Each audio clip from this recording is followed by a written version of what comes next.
The Insider's Guide to Energy Hydrogen Miniseries is brought to you by the Hydrogen Dialogue Summit and Expo, taking place December 6th and 7th at Nuremberg Exhibition Center. This edition of the Insider's Guide to Energy Hydrogen Miniseries is brought to you by FORS, a leading international strategy and management consultancy with focus on the entire trading value chain. Welcome to Insider's Guide to Energy Hydrogen Miniseries, episode number 2.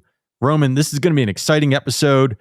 We've got DVGW, as I would say in English, on the program. We're going to talk about standards and things and pipelines and how Germany's going to be involved in the greater European hydrogen transformation. Roman, why don't you tell us what you're thinking is going to happen in this show? Welcome, Chris. Thanks for being here again. I think we will learn a lot from Tilman Wilhelm, who is from DVGW or DVGW, as we say in German. He will tell us what DVGW contributes to the hydrogen strategy in Germany, how they actually help with setting standards, with setting or preparing the grid infrastructure, pipeline infrastructure, and how that's going to be embedded in our wider European or even global initiative to make our world greener and more sustainable. So welcome, Tilman, to the show. Thanks. Yeah, of course, Chris. Well, thanks, Roman, first of all, for the German abbreviation. Instead of DVGW, we say DVGW here. I think that makes it easier for us and maybe easier for some of the listeners. DVGW stands for Deutscher Verein des Gas- und Wasserfachs. In English, that's the German Association for Gas and Water Infrastructure. It's a quite old association. It was established in the 19th century, very, very old. And since then, works out and sets the rules for gas and water pipelines. Relevant to our chat here will be the gas side, not so much the water side.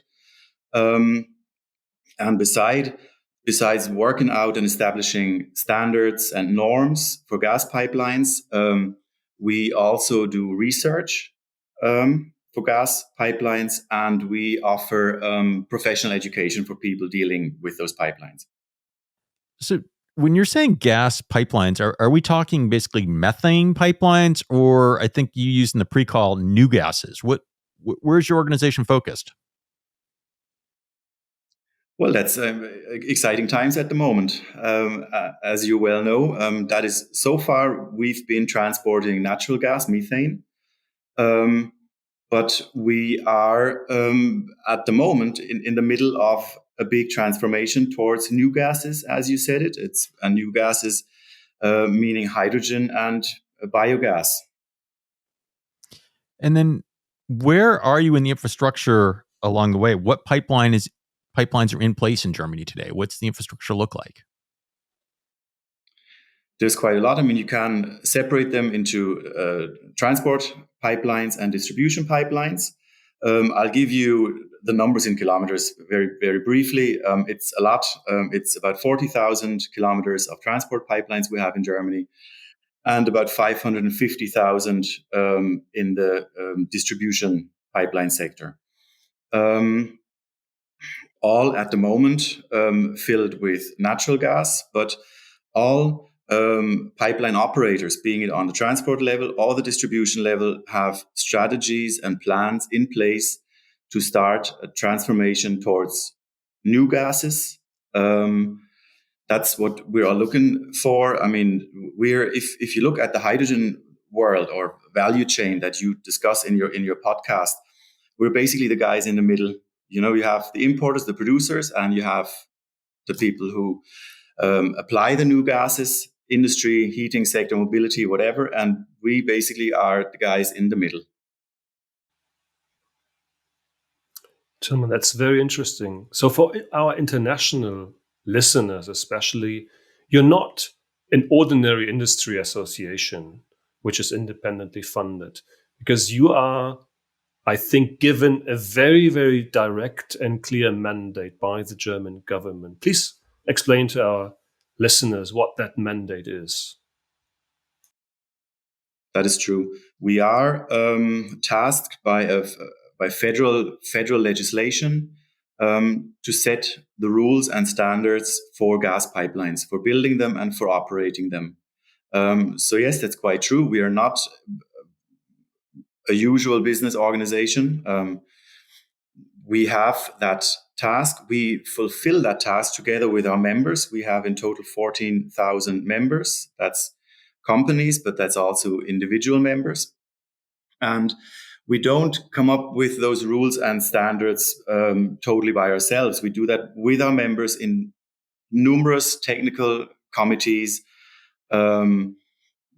engineers from our member companies. So all those norms that come out of our technical committees, they are solid and you can use them, because at the end of the day, those norms have to make sure that whoever operates the grid does that in a safe and secure way. That's the reason we have those norms, those common standards.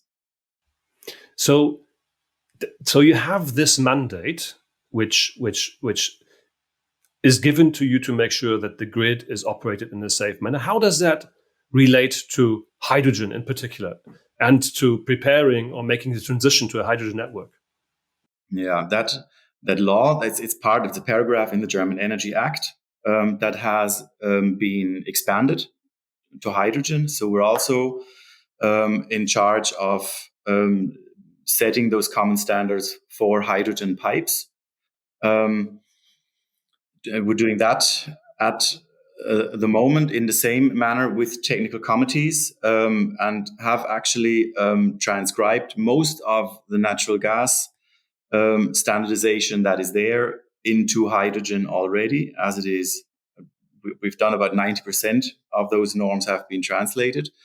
We're currently involved in a very interesting project. It's called the Standardization Roadmap. It's a big federal project with other organizations comparable to us. And just maybe that one info at the end. Together, they have published now I think it is 919 norms that are in place for hydrogen along the entire value chain today. So that is, and now they will be able to identify gaps in it and close the gaps. And we are one of the coordinators of this very, very large project that's going on at the moment. So it sounds like you've got mandate. You sound like you've made progress going on, but what's the overall goal of your organization's involvement in this? Why such a big push for hydrogen right now? Well, why is there a big push for hydrogen is obviously because it's one very good option to reach our climate targets. That's why everybody is interested at the moment. And we see a lot of activities along that value chain. If you look at industry, they all have changed and worked on their applications that they can use hydrogen.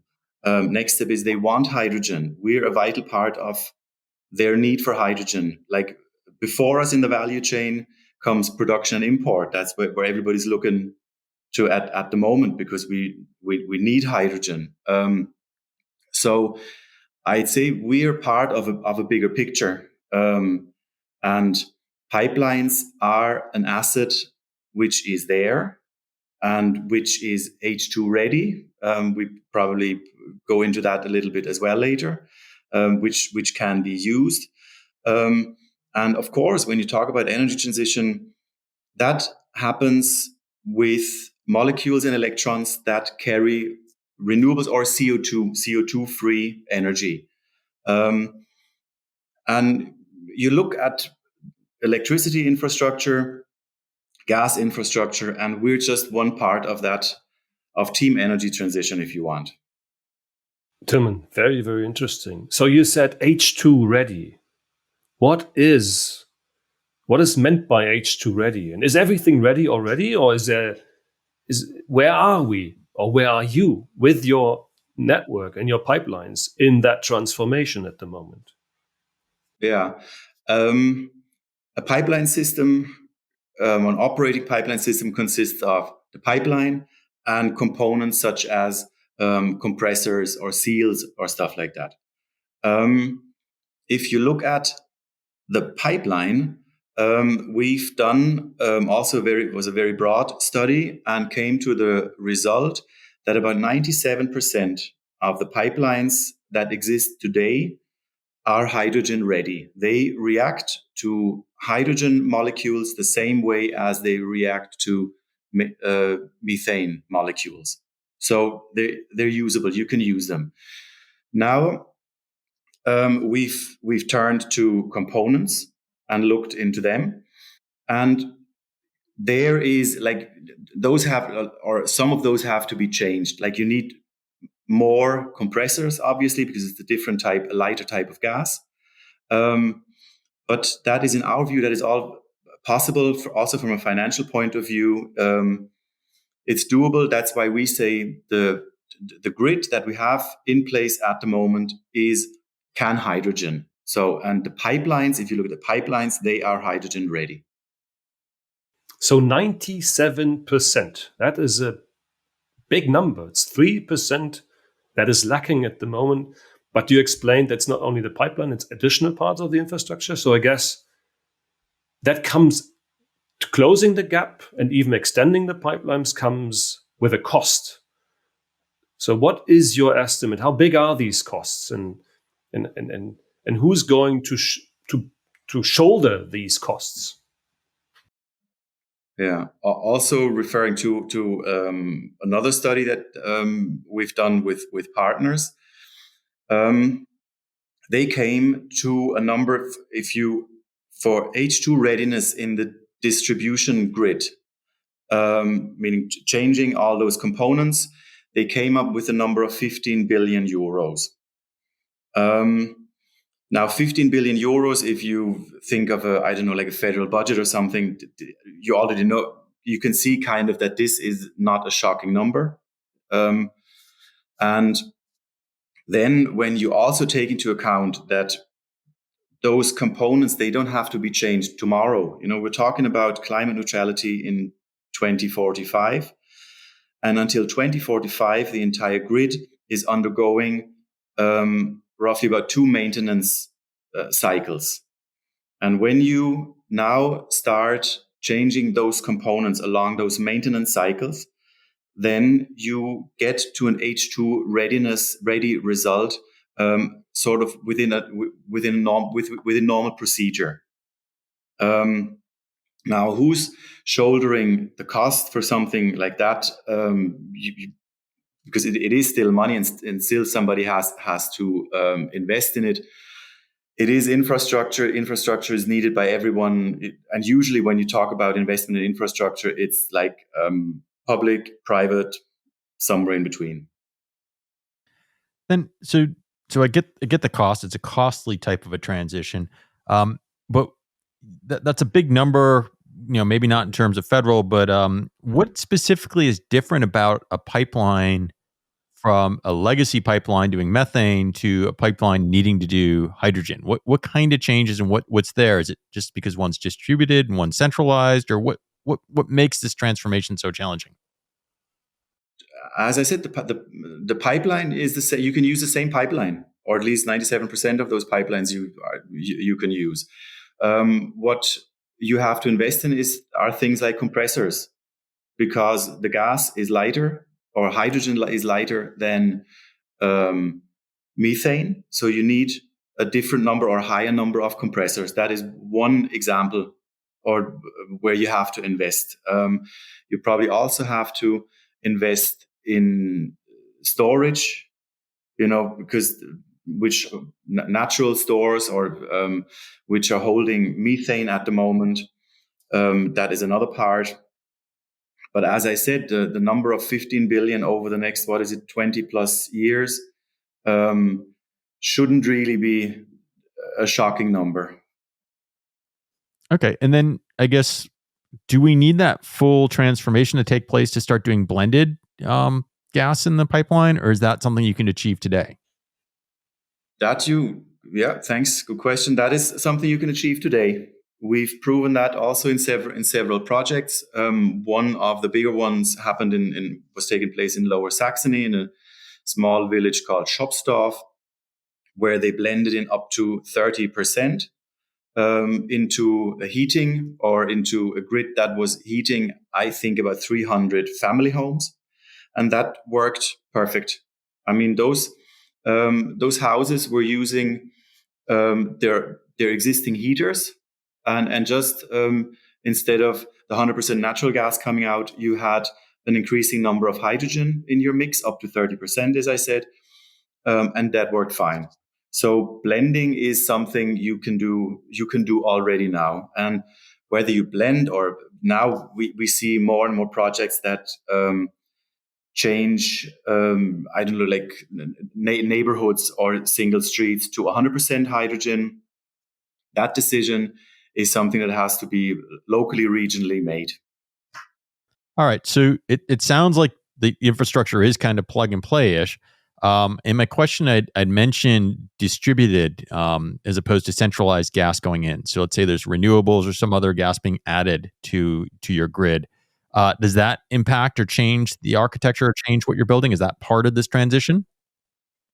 No, you need, well, the first new gases to arrive will be biogases.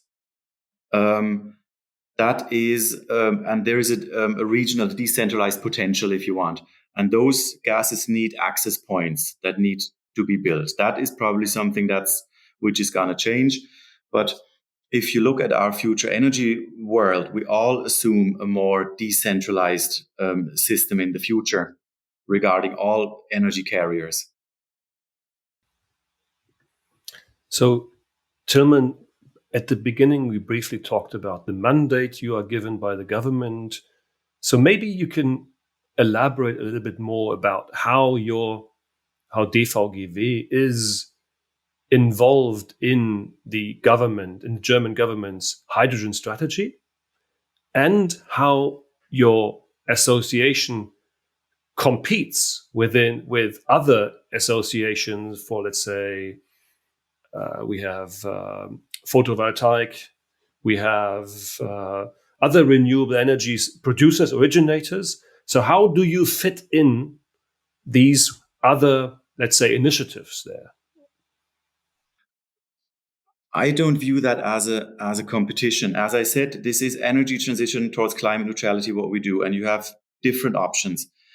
And different options are differently sized in different regions. You know what I mean? It's so it's nothing that can be centrally decided. I give you, and we're an option, and we view ourselves as an option and prepare ourselves accordingly. We have an industry initiative going at the moment. I'm sorry, I have to use the German word, and it's probably I pay somebody 2 beers if he comes up with the English translation. It's called Gasgebietsnetztransformationsplan, which is a transformation plan for a local gas grid. We have, for those I mentioned earlier, a bit more than 500,000 kilometers in the distribution gas sector, and about 700 operators. So each of them is writing now a plan and we coordinate that initiative. So when they've done that plan, they will have a full picture of the infrastructure, the assets they have in place. They know what is their regional potential for feeding into the grid, and they know what their clients want, industry and individual households. And that serves them then as an investment plan. And with that, they can go forward. And at the moment, in Germany, we're discussing legislation for communal heat planning. So each commune or each city has to make a plan how they will get their heating sector climate neutral. And our goal was to be an option that you can apply. And we are in that position now, with great thanks to that industry initiative, for example. So back to your question, when you asked me about other renewables, fine. I mean, you will have, when we stick to the heating sector, you will have new gas solutions, you will have district heat, and you will have electricity. and in whichever combination is applied on site in a city depends on many things, but the decision is best made there and not somewhere in Berlin or somewhere else.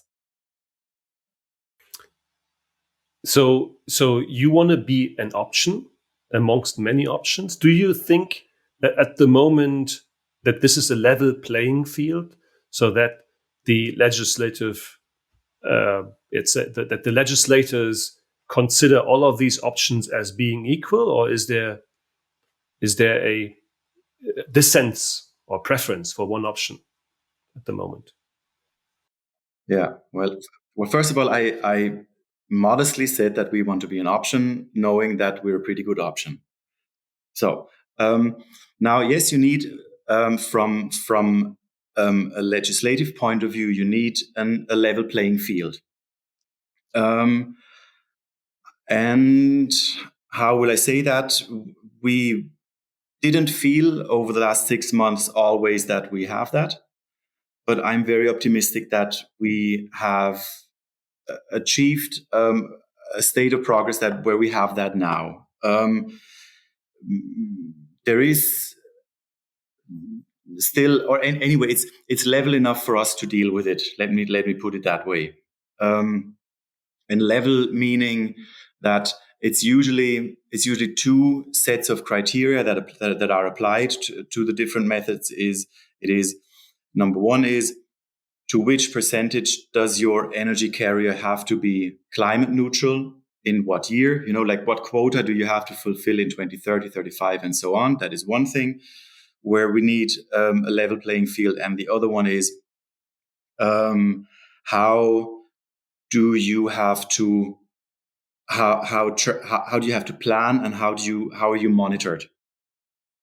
And there we have still in Germany a situation that you don't have to be monitored if your electricity.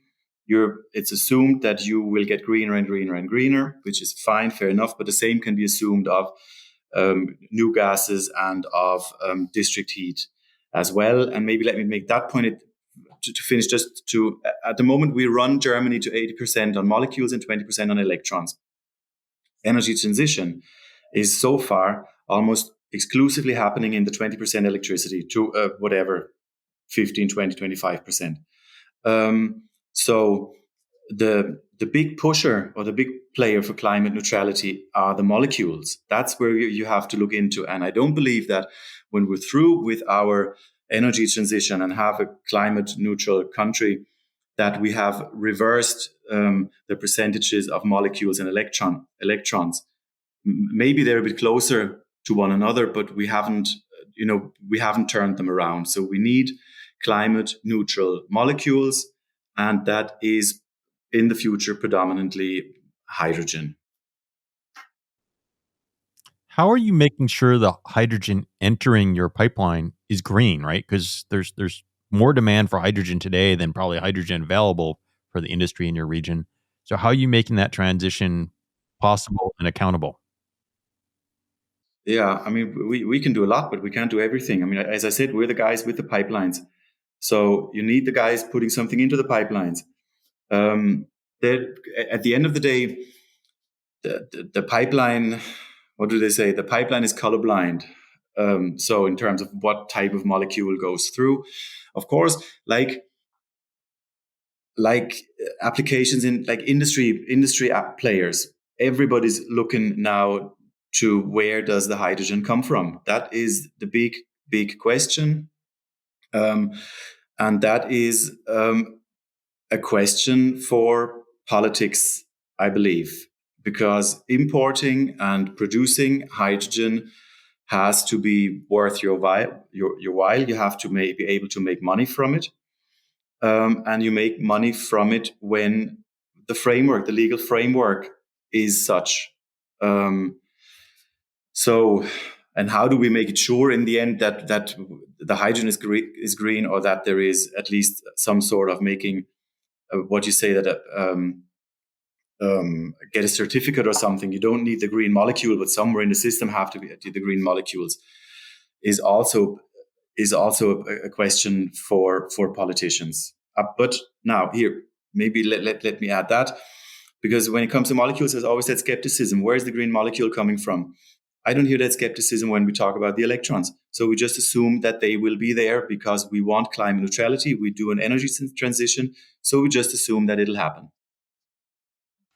Tilman, that's very interesting. And I think that a lot of people did not know at the moment that there's a distinction between the monitoring of pipelines, pipeline operators, or let's say managing molecules and managing electrons, as you put it. Very interesting. So you have your plate quite full. Very interesting times and a very interesting task ahead of you. So what are you actually doing now, and what will you be doing? Projects, publications, studies, to make that happen, to make that transition happen? Well, I mentioned earlier, our core business actually is making norms, doing research for better norms, and training professionals on the norms. So that is all. The other stuff, I guess, we're doing because we want to be a part of a climate neutral world in the future. So at the moment, you're right. We have our hands full with a whole set of hydrogen topics, from legal drafts that we try and comment in a useful way, to initiatives like that transformation plan I mentioned, research projects that find out that the steels in the ground are H2 ready. We also, of course, try to help our members hands-on with, for example, a database that tells you whether or not what you have built in the ground, whether or not your assets that you've have built are H2 ready or not. That's another big area at the moment for us. That's interesting. A database, is that something people can actually already see? It sounds like a tool that you're developing. Where can I see this tool? How can I see it? What's inside? Well, it has a name. It has a good name. The name is Verify, with an HY at the end, with which you can verify whether or not your assets are H2 ready. And you can find that it's a tool, it's a website. It contains, I think, about 70 or 80 component groups. And the way it works is, we've asked all our members to share the knowledge they have amongst each other, and we pool that. So the ones who have found out about certain components and their characteristics gave us that info. I worked it up a little bit so that it appears in a more standardized version, and put it in the database. We put in our own work to complete that set, and now you can access that. I have, maybe to disappoint you a little bit, you have to pay money for it, because we have to live as well. So, but it is something where a lot of companies in the business are happy to buy access to that database, because of course it spares you doing your own research, and in the worst case, like digging up what's down there. If I may add, what we're also starting to do, as I said, the DVGW is a scientific and technical association in the first place. Now we feel that the knowledge we have and the results we come up with, they are also good to inform people, from politics to industry to whoever, who are dealing with an energy transition. So we are reaching out at the moment a lot to the network, to other people who try and push for climate neutrality. So we go out there a lot. We have our own events. We go to trade fairs. One of the next we go to will be the Hydrogen Dialogue in Nuremberg. I invite everyone to come and see us there. We won't only be there with a booth. I think we will also be part of the conference in several places. And we'll be there with a lot of experts from the field, and we'll be very happy to talk about the transformation plan and verify and all the other things we can help with. So thank you, Tilman. I definitely will be in Nuremberg, and I will pay you a visit and have a look at your database and meet your colleagues and meet yourself. And I'm looking forward to talking to you about your transformation, your norms, etc. That was a very, very interesting discussion. Thank you for your time. Thank you for your contribution. And see you in Nuremberg. See you in Nuremberg. Thank you very much, guys. It was a great chat. Thank you, Tilman. For our audience, we hope you've enjoyed finding out more about how to transport and what's happening in Germany with hydrogen. We look forward to another episode coming out in this mini-series on the Hydrogen Mini-series here on Insider's Guide to Energy. And as we've already heard, if you want to see more and want to check out this database, check it out at the Dialogues Conference in Nuremberg. We look forward to seeing you there as well. For now, goodbye.